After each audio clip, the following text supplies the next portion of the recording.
So we collected some survey data to use as our starting point as an area. We effectively want to have two separate lots of measures. The first of these internal measures where we look at how we are aligning our work with Marrung and engaging with the Aboriginal community, while the second looks at the broader goal of improving attendance for Koori kids.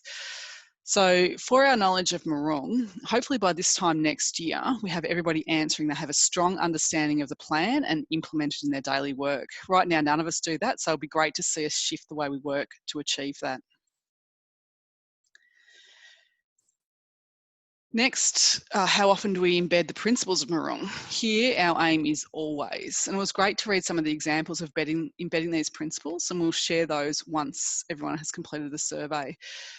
So basically, if you answered often or always, then you were asked to provide some examples of how you do this. But it was interesting because for somebody who may not have done much work in this space, including an acknowledgement of country at the beginning of every meeting may be seen as embedding the principles of Marrung. Whereas for others, they may perceive that they're not embedding the principles because they don't embed Principle 6, for instance, where we're expected to hold to account those responsible for improving Koori learning and development outcomes. So it is a subjective measure, but the really exciting thing is that no matter what we're doing and how well we are doing it, we can always do more. So I'm keen to see that list of examples, how that list of examples rather will expand over the next 12 months. And this is probably the one we're doing the least. So it'll be great to see how we improve on this one so that what we do is done with the Aboriginal community, and hopefully by this time next year, most people will be able to answer always. Next, when we look at our attendance data, we can see that the Wimmera Southwest absences over 2020 are higher than those for the rest of the region in both primary school, in this example, and also in secondary school. At the moment, we don't have attendance data in the early years space, but we should be able to start to collect that from July. If we can convert those absences into percentage attendance and add a target line for 85% attendance, you see how we are tracking against those targets and how much that drops off after the first month. And that's replicated in the secondary space as well. So when we look at those levels of attendance, even compared with others in our region, you can see why we all need to have a sense of urgency around this. So now we're going to take a look at why attendance is important to focus on. I wanted to touch on the reason for focusing on attendance to improve outcomes for Aboriginal children. There are several reasons for this, which we'll get to in a minute, but just wanted to touch on the learning from the Best Start program. This is an early years program with one of its aims to improve attendance of Aboriginal children at early years services such as kindergarten, maternal and child health. However, we've learnt from evaluations of programs like Access to Early Learning that strong attendance at kindergarten usually translates into strong attendance at school. So I think it's really important that we learn from this experience. Just to give you a little snapshot of Best Start, the Best Start program uses an improvement approach to improve outcomes for Aboriginal children and children experiencing vulnerability. It aims to improve participation in universal services, as I mentioned earlier, such as MCH, supported playgroups and kindergarten. It's located in 30 sites across Victoria, including Dalkaya Aboriginal Best Start site here in Horsham, and the work basically sets annual targets and partners work toward achieving those targets by making small intentional changes in practice that cumulatively impact the service system. I think that's the most important part to take away. It's around these very small changes in practice. If anyone is interested in the science behind this, we do have a Best Start improvement guide that is available if anyone wanted to actually have a bit more information.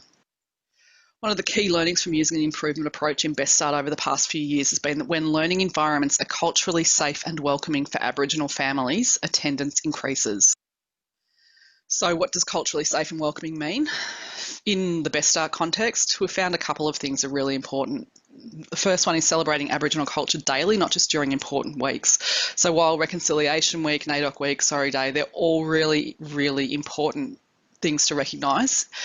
The impacts made when culture is embedded into the daily service delivery. Similarly, displaying the flag is a great starting point, but it should only be thought of as a starting point. The second learning has been around respecting Aboriginal people, which sounds like an absolute no-brainer. However, we don't actually ever very often demonstrate this. So it's around asking families what they want and listening openly to the answer, and most importantly, respecting the response through action. Recognising power imbalances and working to shift that power. So we think of equal partnerships of 50-50, but an equitable partnership is really what we're striving for in the first instance, because we have to acknowledge that we bring a significant level of power to any conversations that we have with Aboriginal families as members of the department. And it's around acknowledging that and then working out how we can actually create some genuine partnerships once we do acknowledge that power imbalance.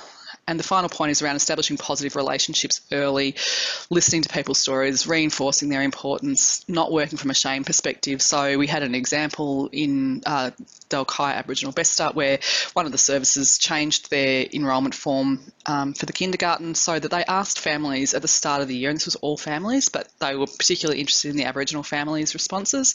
They asked them what would be potentially a barrier to them attending kindergarten. And they sort of put some potential scenarios to them, such as, you know, a child was sick, how would you get to the service, etc. And what that did is reinforce the importance of attending kindergarten without actually saying, you know, 15 hours of kindergarten is really important. You have to make sure that your child is there. And similarly, when they, if the child wasn't attending for some reason, they could give them a call and just say, hey, listen, we had that conversation at the start of the year, just checking in, is everything okay? Is there anything that we can help you with? And so it came from a relationship perspective, not a shame perspective. But interestingly, while we found these as part of our learning from Best Start over the past few years, what we also know is this aligns directly with Marrung. And if you have a look here, you'll see that celebrating Aboriginal culture daily, not just during important weeks, aligns directly with Marrung vision, Marrung principle, Marrung priority areas and actions, and Marrung actions. So we know that this directly aligns with the framework. And similarly, respecting Aboriginal people aligns directly with the framework too. So everything that we've learnt, we know actually does align with the Marrung Aboriginal Education Plan. And so this is where focusing on attendance, focusing on those two key areas in our work can make a real difference and directly aligns with Marrung. John Gorton, who's a Watchaballock man and Community Services Manager at Gulum Gulum, was generous enough to give up his time to discuss the impact of Dalkai Aboriginal Best Start. We've uploaded the full video and recommend that you take the 50-odd minutes to listen to his experience. We will share the link after the meeting. For the purpose of today, though, I've cut down the presentation. Highly recommend you taking the time to listen to his experience. There's a lot that we weren't able to cover. We started by getting an understanding of the extent of some of the challenges faced by Aboriginal people in the Wimmera, which is only slightly touched on in this presentation, before talking about the impact that's been made by Dalkai Aboriginal Best Start Partnership.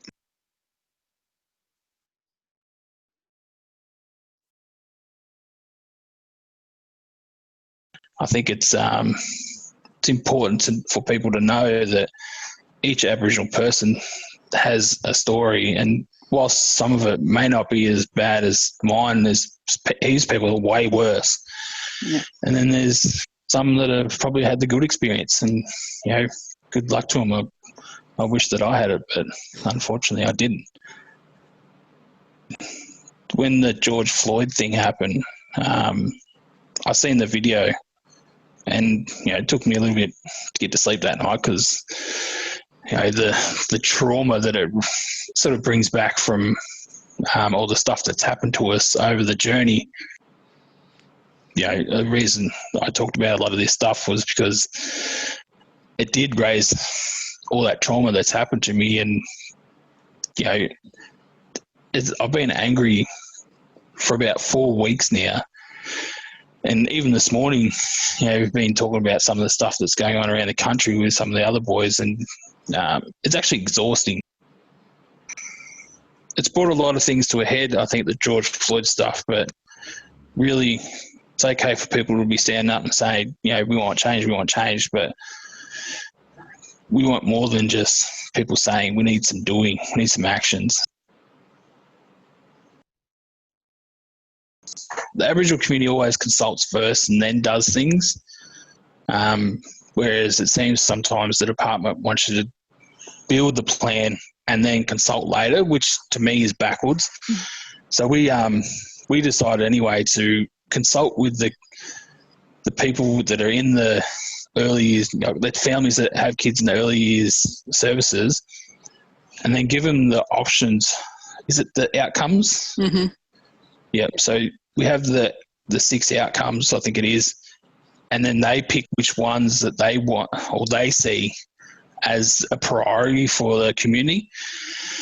And then we take the top 2 or 3 outcomes, and then they become our short-term outcomes to help, do the work that we're doing within Best Start. From there, we then go on to the PDSAs, and then I guess when we first started, a lot of people wanted to do the big changes, and we broke them down into small steps to get to that big change. And there's been some really big positive changes for our community, particularly in the Horsham and Stawell areas. So cultural safety, I think, is probably at its highest point that's ever been for families attending early years services here. And this is, I'm not just talking about kinders either, I'm talking about MCH as well. So when we first started, one of the first things we did was ESK enrolments at Stawell, and they had a 150% increase in the first year, I suppose, that we started to do some work. And they did a lot of work around building relationships with families, which then Bluebird did as well, and they had a 500% increase in enrolments. And then you have the MCH stuff in Horsham. They went from 70%, CAS visits, I think back in 2018, 2017, I want to say somewhere around then. And, last year they had 96% CAS visits in Horsham. And all that is really attributed. The 3 things that those guys did was build relationships with community. So it shows that if you're willing to put in the work, make places safe for families to go to and build relationships with them, the stuff that they do has huge. It just had huge, increases in, even attendance. Like at Stawell, I think it was at Marrung, the ESK enrollments increased, and their non-attendances decreased because of the relationship building that they had. So, client feedback, using it to build your planning, and it has to be their feedback. Like if you don't take their feedback and do something with it, constructive, and it makes them feel part of the journey. So it makes them feel, that you're listening and you care. So they're going to use your service. When you just do the old mission mentality and you get their feedback, but you don't really use it, and you just do what you want to do, then you're not listening and you're not hearing. So, with all the feedback, you have to do something with it. It's no good collecting it and then just sitting. Even though we get really good outcomes, there's probably 3 or 4 little things that have happened to make those outcomes, which is what the PDSAs and that are for. The whole idea of, I know what we're trying to do today is just to say how the Best Start program works. And I think if you can translate that into getting better attendance in primary or secondary by doing some of these small things and making small changes, you get the big change that you want at the end. And people have to really remember that. Yep.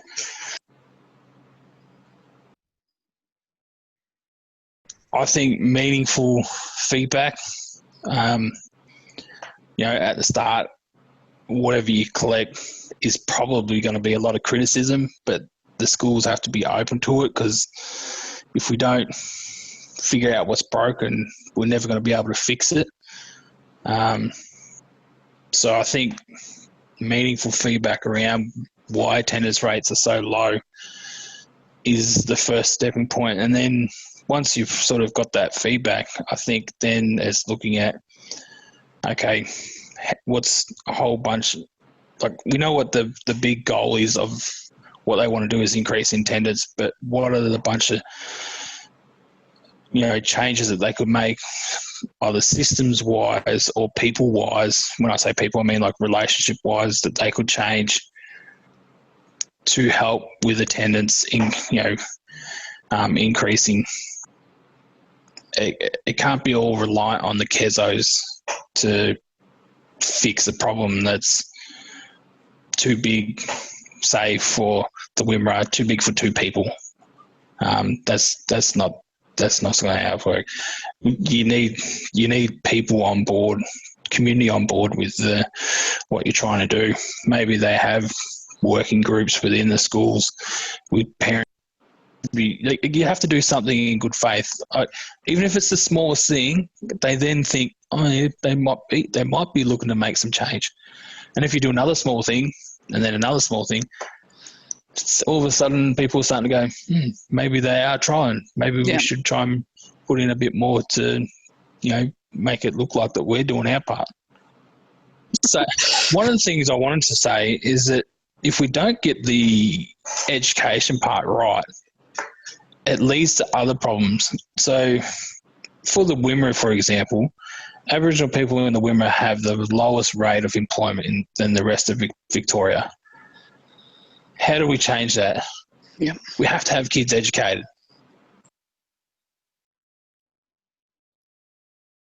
So what does an improvement approach look like in practice? As mentioned, the usual starting point is consulting with families and genuinely asking, what can I do better? For those of us that work directly with families, that will be important. For those of us who work indirectly with families, we need to ensure we're consulting with our career workforce and other ACOs, such as those who are joining us today, to ask what we can do better from a system perspective. The first step is identifying your sphere of influence and thinking about how that impacts career families. We need to think about what small changes in practice we can make that could positively impact career families. As Johnny highlighted, it's about the really small changes. And you brainstorm these ideas with your team and come up with as many ideas as you can think of. You align them with Marrung and Wernalungai. Then you prioritise those ideas and work out which ones you'll focus on first. It's okay if different change ideas are tested in the same team. As we acknowledge, and as is reinforced in Marrung, outcomes for Koori kids is all of our responsibility, and so is coming up with ideas on what we could do to change our practice once we've listened to how community thinks we can do better. But it's important that once we do, we run these ideas by the Koori community before we test them to make sure that these are appropriate. We ask CESOs, ACOs, community members whether our change ideas are good change ideas. We want to make sure that this isn't us deciding what is best for community. As Johnny spoke about, that mission mentality, but it is about coming up with ideas. When we check in, we need to take on the feedback we receive and be okay with being challenged. Sometimes you come up with what you think is a fantastic idea and someone from community tells you why it's not. That can be a really uncomfortable feeling and it can challenge you. But in an improvement approach to working, this challenge is a great thing. It's an opportunity to learn and grow and step out of our comfort zones to test a different change in practice. But it's important that we do something. We need to commit to making a change in practice over a month. We need to acknowledge that sometimes we want to try to change everything at once, but we are far more likely to be successful if we make small, highly focused changes and seeing what impact that has. These small intentional changes will have a huge effect over time, as we've seen in the Dalkaya Aboriginal Best Start space. After a month, we need to reflect on the outcomes and work out what we want to change next. How will we improve what we've just done? What have we learnt has worked? What didn't work? What will we do better next time? Commit to another change over the month. And we don't create an action plan for 12 months because that implies that we already know the solution to the problem. What we're trying to establish is an improvement mindset that says we don't know what the problem is. We think it might be this that's an issue, so let's test it and see. We might actually find that what we thought was the problem is not the problem at all. And then we need to regularly check in on our overarching measures. So for us, how is attendance tracking? Are we making inroads? Is there something more we can be doing? And so that is how we can use an improvement approach to focus on attendance, align our work with Marrung, and make very small changes in practice that will positively impact outcomes for Koori kids.